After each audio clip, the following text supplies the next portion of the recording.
Hai sahabat-sahabat Guru Singa dimanapun kalian berada, semoga kalian sehat selalu ya. Terima kasih atas dukungan kalian selama ini. Tanpa kalian, channel ini tidak akan sampai ke tahap sekarang. Sahabat-sahabat Guru Singa, tolong ya jangan di skip iklannya, karena sebagian dari penghasilan channel ini saya akan sumbangkan untuk memberi makan homeless. Mari kita terukai cerita hari ini.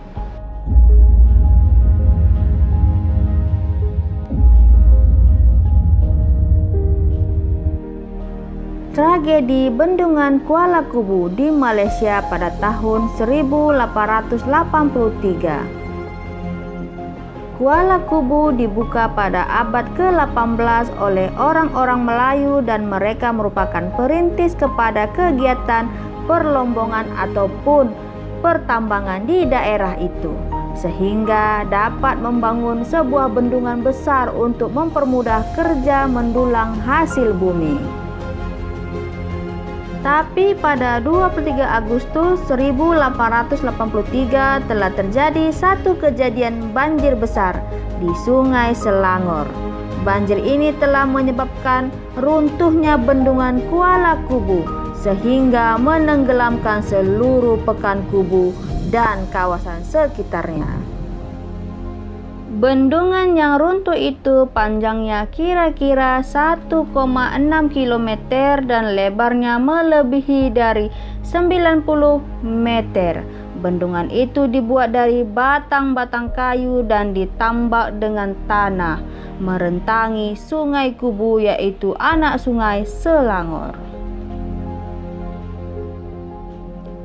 Sungai Selangor pun telah menjadi dangkal akibat dari endapan tanah dan pasir yang mengendap apabila hujan ditambah pula dengan kegiatan melombong atau pertambangan. Jadi lama-kelamaan Sungai Selangor pun menjadi meluap dan bendungan pun tidak dapat menampung arus air yang deras, sehingga bendungan pecah ketika hujan deras. Kejadian ini telah memusnahkan harta benda dan mengorbankan seramai 33 nyawa termasuk pegawai daerah dan magistrat pertama berbangsa Inggris. Tidak cukup dengan itu, terdapat sebanyak 38 buah rumah turut hanyut dan satu-satunya sumber pendapatan penduduk di situ adalah pertambangan biji timah juga musnah. Kejadian pecahnya bendungan Kuala Kubu telah dikaitkan sebuah cerita misteri yang melegenda, yaitu kisah legenda buaya putih. Tragedi bermula apabila Cecil Ranking ini telah menembak seekor buaya putih yang kononnya dianggap oleh penduduk kampung sebagai penunggu sungai. Cecil Ranking adalah seorang pegawai dan magistrat di Kuala Kubu berbangsa Inggris. Selepas buaya putih itu dibunuh, maka terjadilah banjir besar. Namun tidak diketahui juga cerita ini betul atau hanya sekedar karena kebetulan sahaja. Dalam tragedi itu, tangan kiri Cecil Ranking putus diterkam buaya putih tersebut dan mayatnya dikuburkan di tanah perkuburan berdekatan rumahnya di Kuala Kubu. Disebabkan dari peristiwa inilah lahirnya Pekan Kuala Kubu baru yang ada sehingga sekarang ini. Ia juga masih dikekalkan menjadi pusat ibu kota untuk daerah Hulu Selangor yang menggantikan Kuala Kubu lama, yaitu kini tinggal dalam kenangan. Beberapa tahun setelah Inggris menjadi penjajah Selangor, Kuala Kubu mendapat perhatian Inggris karena kekayaan hasil buminya. Oleh karena itu, Inggris menghantarkan Cecil Ranking sebagai pemungut hasil dan magistrat daerah Hulu Selangor. Cecil Ranking melihat potensi besar Kuala Kubu. Kemudian tanpa membuang waktu, ia mengusulkan pihak Inggris untuk membina bandar baru yang lebih tersusun rapi di Kuala Kubu untuk memaksimalkan potensi ekonominya. Walau bagaimanapun, sebelum sempat melihat Kuala Kubu menjadi sebuah bandar yang maju, bendungan yang telah berusia 100 tahun itu pecah dan Ceci Ranking tewas bersama banjir besar itu. Tragedi bendungan pecah itu tidak melemahkan semangat Inggris untuk membangun bandar Kuala Kubu. Inggris malah membangun rumah sakit, rumah-rumah pegawai, dan tempat pusat pemerintahan di Kuala Kubu. Pada tahun 1890-an, jalan kereta api gencar dibangun dan salah satu cabangnya, jalan kereta api, telah dibuat dari stasiun Kuala Kubu hingga ke stasiun Pekan Kuala Kubu. Pihak Inggris juga pernah merencanakan membangun kereta api dari Kuala Kubu sehingga ke Pahang, namun tidak kesampaian karena masalah teknikal. Kuala Kubu menjadi bandar ketiga terbesar di Selangor. Saya akan menceritakan sedikit tentang sejarah Kuala Kubu, di antara sejarah yang paling menarik dalam negeri Selangor, tetapi kurang mendapat perhatian. Kuala Kubu dan kawasan sekitarnya diketahui telah didiami oleh manusia semenjak zaman Neolitik sehingga ke zaman Gangsa. Apabila Kuala Kubu menjadi pertambangan biji timah yang menyumbangkan kepada pembuatan peralatan yang terbuat dari gangsa atau timah.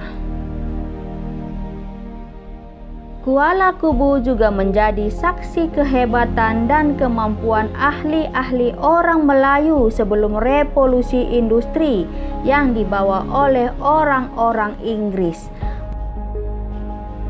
Mereka telah membangun sebuah bendungan yang besar yang bukan saja berfungsi sebagai reservoir untuk peternakan ikan dan sumber air bersih sahaja, malah fungsi utamanya adalah untuk pertambangan, mendukung mengumpulkan biji timah di dasar sungai.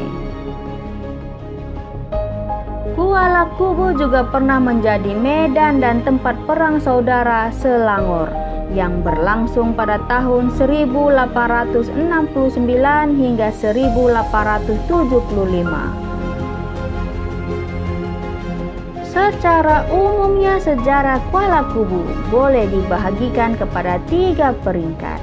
Yang pertama, sebelum bendungan pecah pada 1883. Yang kedua, zaman kolonial 1883 hingga 1931. Yang ketiga, Kuala Kubu baru pada 1931.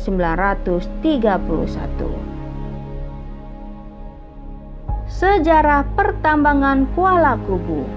Sejak abad 18, Kuala Kubu yang pada masa itu dikenali Ulu Selangor telah menjadi kawasan yang sangat penting karena kegiatan pertambangan biji timah. Orang Melayu lokal, orang Rawa, dan Mandailing datang berhijrah ke daerah Kuala Kubu untuk mencari rezeki dengan cara pertambangan biji timah secara tradisional. Setelah sekian lama mendulang biji timah, orang-orang Melayu mulai memikirkan cara paling mudah dan senang untuk mendapatkan logam biji timah tersebut. Akhirnya mereka memutuskan untuk membangun bendungan yang melewati Sungai Kubu pada tahun 1780-an. Dengan bantuan orang asli, mereka berhasil membangun bendungan kokoh yang panjangnya 1,6 km dan lebarnya 9 hingga 100 meter dengan hanya menggunakan kayu dan tanah. Apabila bendungan penuh, air yang melimpah dialihkan menjadi air terjun yang deras, maka tanah-tanah yang mengandungi biji timah tercampak ke dalam arus deras tersebut. Lumpur dan tanah akan hanyut, sedangkan biji timah akan mengendap di dasar sungai, dan masyarakat akan mulai mendulang biji timah tersebut. Begitulah teknologi orang Melayu pada zaman itu menjadikan biji timah sebagai ekspor utama yang keluar melalui Kuala Selangor. Saudagar-saudagar Bugis menjadi peraih dan pengekspor utama biji timah sehingga mendatangkan iri hati pihak Belanda yang pernah membina kubu koloni di Kuala Selangor untuk mengawal biji timah tersebut. Begitu hebat pemikiran orang-orang Melayu zaman dulu. Siapa kata Melayu itu malas? Siapa kata Melayu itu tak bertamadun? Kalau ada yang bilang begitu, mari kita buktikan bahwa anggapan itu salah. Jumpa lagi di lain waktu. Terima kasih.